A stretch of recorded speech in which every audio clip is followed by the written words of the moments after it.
But if being my own hero makes me the villain in your story, I made a decision that I can live with that. I cried. Not because I was broken, but because for the first time I was seen, felt seen. It was a TikTok video of all things. And it kind of cracked something open inside of me. Some stranger named what I had felt my whole life. I wasn't lazy. I wasn't scattered. It wasn't too much. I was just wired differently. Neurodivergent.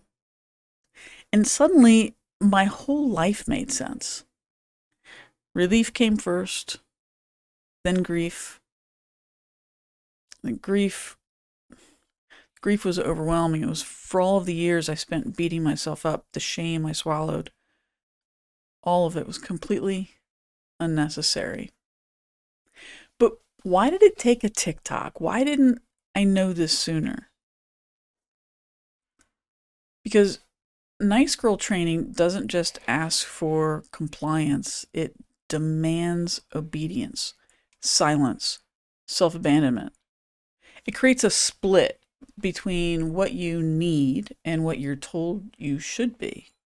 And those lies become tracks, at least they did in my mind, over and over again. Why can't you just be more organized? Just try harder. Why are you so sensitive? You're over 50. Seriously, are you still struggling with this? So I did what high-achieving women do. I over-delivered. Smiled even though I was exhausted. And I turned burnout into performance. But underneath all of it, I was still drowning in shame.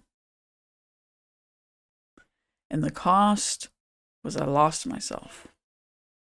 Dreams were shelved. My desires were, I doubted everything. Not because I lacked capacity to do so, but because I didn't trust myself to hold them, to follow through. And that ache that I felt inside, it was like a pain. It's the pain of a woman earning her worth instead of resting in her power. And I was raised to believe that I'd always be hard work. I was taught to smile, shrink, seek approval. And that training was a quiet whisper behind every decision I made. It shaped my silence. I searched so many times for somebody to fix me. So many therapists, so many coaches to help me belong. But real power doesn't live in fitting in. And I understood this, but I couldn't figure it out. So I did a 27-month experiment on myself, and I found something wild.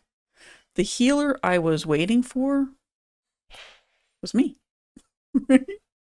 And during that window was when I saw this video, and she described her brain like mine. And the tears came. And it wasn't from sadness.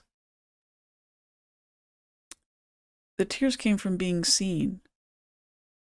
But the deeper shift was when I saw myself, when I saw me.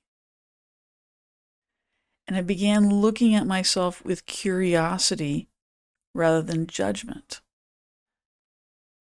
My brain wasn't something to fix. It was something to celebrate. In that moment, it wasn't a diagnosis, although having a name for it helped. The most beautiful thing that happened was a sort of remembering who I was before people tried to mold me into something else, and I helped them along. I wasn't broken. I was brilliant. So I did something radical. I chose to see it. I stopped fixing what was never broken in the first place. And I started honoring what was powerful, even when it's inconvenient. And in the beginning, it is very inconvenient. But I've learned, in that curiosity, I learned my pattern recognition is ridiculous.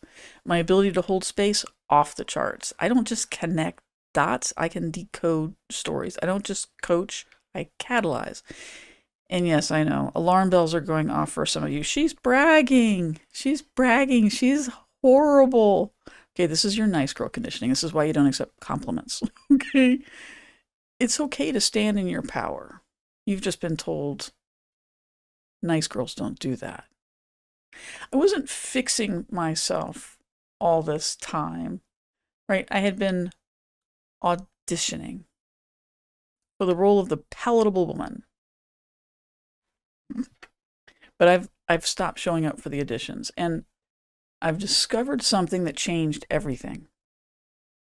Nice is not the same as kind. Kindness to myself might look rude to others. Your kindness to yourself may look rude to others. But if being my own hero makes me the villain in your story, I made a decision that I can live with that. But I cannot live being the villain of my own story. So now when they call me too much, I smile. It's not for them. I don't smile for them. That smile is for me because they're not pointing out my flaws. They're revealing their own limitations. So let me ask you, where are you betraying yourself to stay liked? Where are you dimming your fire to avoid burning people around you, making people uncomfortable? Where are you performing instead of living in your true authenticity?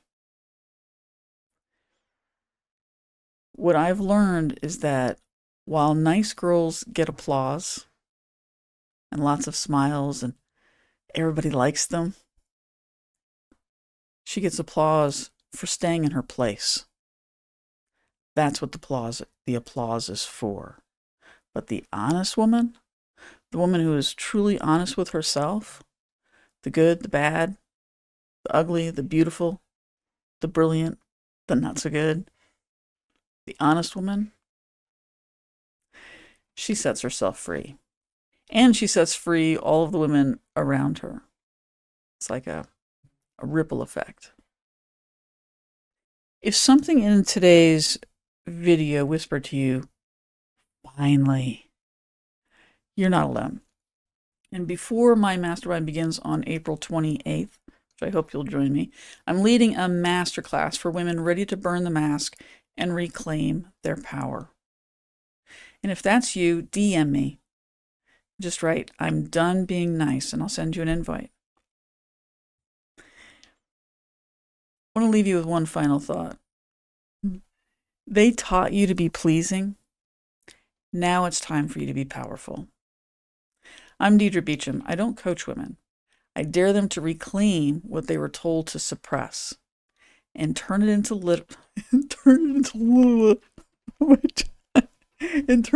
leadership that liberates.